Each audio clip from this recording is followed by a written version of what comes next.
काँग्रेसचे दिग्गज नेते माजी मंत्री आमदार अमित देशमुख यांना एका कार्यक्रमात राष्ट्रवादी काँग्रेस अजितदादा पक्षाचे नेते आमदार विक्रम काळे यांनी पक्षात येण्याचं आवाहन दिलं आहे। अमित देशमुखसारखा नेता हा मंत्रिमंडळात हवा अशी त्यांनी काल एका कार्यक्रमात इच्छा जाहीर व्यक्त केली आहे। काय म्हणणं आहे भैया आपलं? एक ते विक्रम काळे, संजय बनसोडे हे आमचे मित्र आहेत आणि आम्ही एकत्र काम केलं आहे पूर्वी, त्यामुळे प्रेमाची हाक अधूनमधून ते देत असतात। या पलीकडे काही फार त्याचा राजकीय अर्थ काढण्याची गरज आहे असं मला वाटत नाही। काल होळी होती, त्यामुळं सगळ्यांनीच बुराला मानो होली आहे असं काहीतरी असावं। तुमच्यासारखा नेता हा मंत्रिमंडळात हवा आहे अशी इच्छा त्यांनी जाहीर व्यक्त केलेली आहे आणि ते असं म्हणालेत की म्हणजे चाहत्यांना तुमच्यासुद्धा अपेक्षा आहे की कधी तुम्ही उडी मारताय?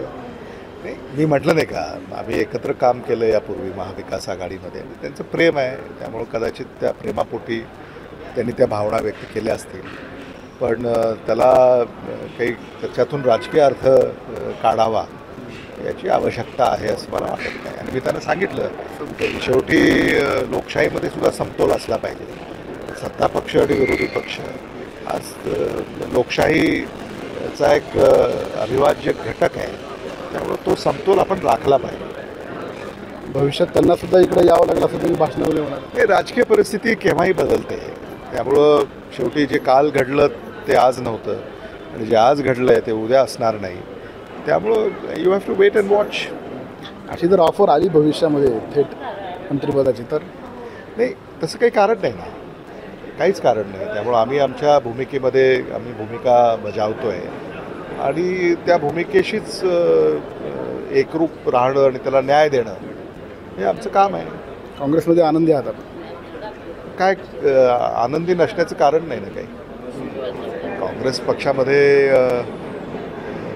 सुरुवातच आम्ही काँग्रेस पक्षामध्ये केलेली आहे आणि ही शेवटी वैचारिक लढाई आहे। याच्यामध्ये काही कोणाचं काही वैयक्तिक भांडण आहे किंवा मतभेद आहेत असं नाही, वैचारिक लढाई ती चालत राहते।